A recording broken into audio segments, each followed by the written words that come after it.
Hello everyone. Today we're going to talk about stitch in the ditch, when we would use it, what it is, and the most effective way to use it in your quilting sandwich.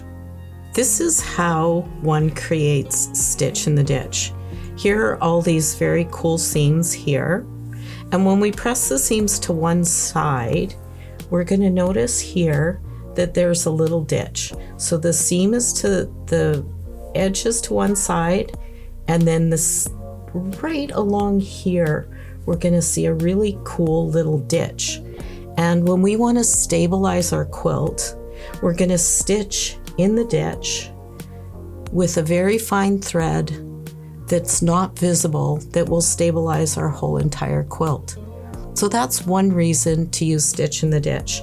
Another reason to use stitch in the ditch is like here. The pink forms a little tiny heart. If I press my seams all to the color, as you see here, it's going to accentuate the heart in this piece.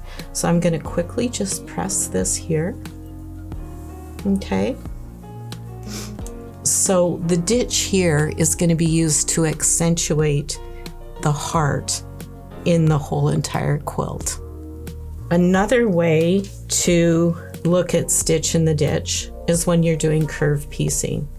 In this Drunkard's path, I've pressed my seam to the color because I want the curve to stand out, and the gray background is going to recede. Okay, so at this point I pressed all my seams to the color in my block. There is another way, and some people like to press their seams open. So when you want to press your seam open like this, you generally are not going to get a ditch. Okay, your seam is going to be, your piece is going to be much flatter. So this is very flat. And here you can see you're going to have that little raised edge here. You're going to have a ditch. When your seam is pressed flat, I'm just going to quickly show you this. You can see those stitches. The thread is going to be exposed right along the seam. When the thread is exposed, I personally do not want to stitch right along the seam line. I want to stitch 1/4 of an inch away. So today we're going to talk about those two methods. So here we have a block, and I want to accentuate the bow ties. So I want to really have that ditch thread invisible. So I chose our InvisaFil that's going to totally disappear in the ditch. And then for the blue section, I chose this InvisaFil to be my top thread so that it totally disappears in the ditch. With both of these, I will be using a bee bobbin in a neutral color, and it will not show because we will have our tension set for the InvisaFil. When you're using InvisaFil to stitch in the ditch, I tend to use the number 7010 microtex needle. I really like that it has a sharp point. It's going to make a tiny hole, and I can reduce my stitch length to about 1.8. Okay, so with our 990, my foot preference would be a number 10 foot, or you can also use the number 5 if you don't have a number 10. I really like this because it has a stitch guide, and that will sit right in your ditch so that you're going to be very accurate, and those stitches are going to totally disappear. With this foot, you can also use the even feed requirement, and that works really well. The other one is you can use a walking foot, and with your walking foot, I would use this number 50, if I can get this open, a stitch plate, and you can see it also has that guide on it that will fit right into your seam line. And if you have a thicker batting and you really want to stabilize that quilt, this would probably be the walking foot with your stitch guide would be my preference. Okay, so now I'm ready to stitch in the ditch. I'm going to do the green bow ties first. I'm just using our stitch enhancer as a batting on the back.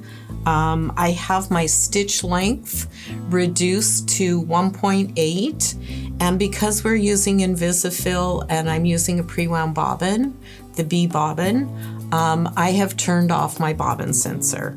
I just want to show that the ditch is just going to go right along here. When I get to this point here, I'm going to pivot and go along here. Okay, so I'm just going to go right along. When I see that I'm at that, needle down, and now I'm just going to pivot.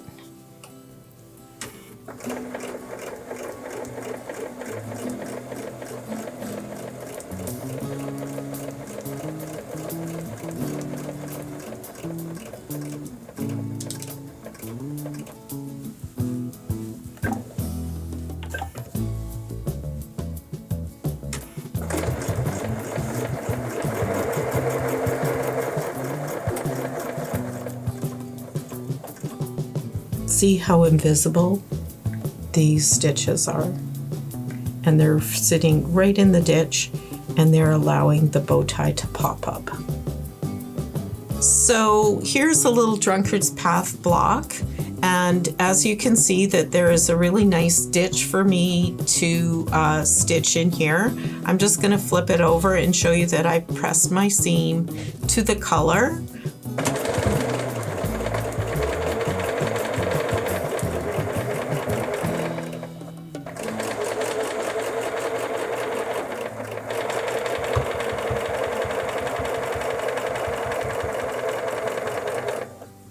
Okay, so you can see that I've stitched right in that little ditch there. Okay, I did do a little bit in the neighborhood here, but because the thread is 100 and it's so fine, you're not really going to see that. The next block I want to show you is also a Drunkard's Path, but this one I pressed open. Okay, so the seam is open. I'm going to try and stitch right in that groove there. So here I'm getting my little guide just set up right into the center of that seam. And I'm just going to show you how I really do not want to compromise any of the stitches.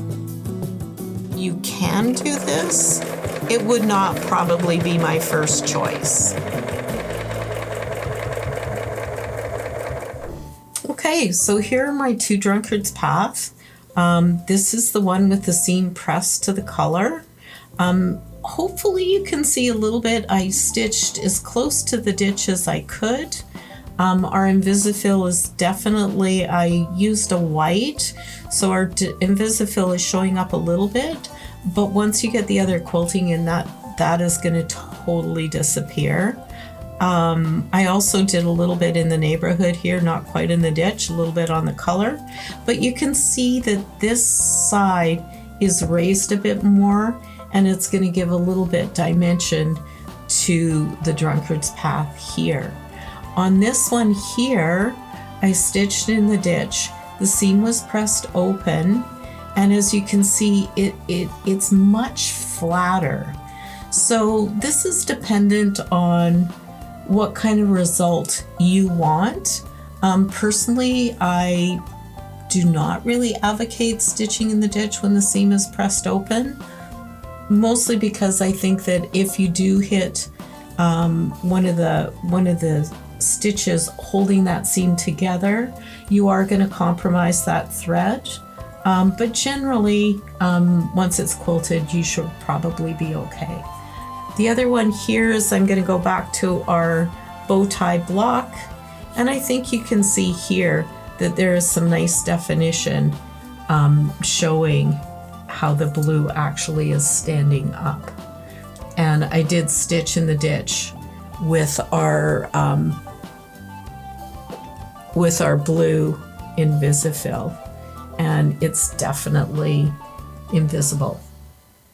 Well, I hope this gives you a little bit of insight into stitch in the ditch, whether you're going to press your seam to one side, whether you're going to press those seams open, when you would, and maybe why you would, and have fun stitching in the ditch with InvisaFil. Thanks for watching.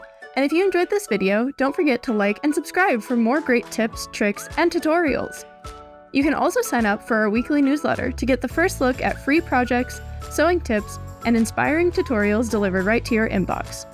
Check out the description box below to sign up, as well as find a list of stores and retailers that you can purchase WonderFil threads from in your country.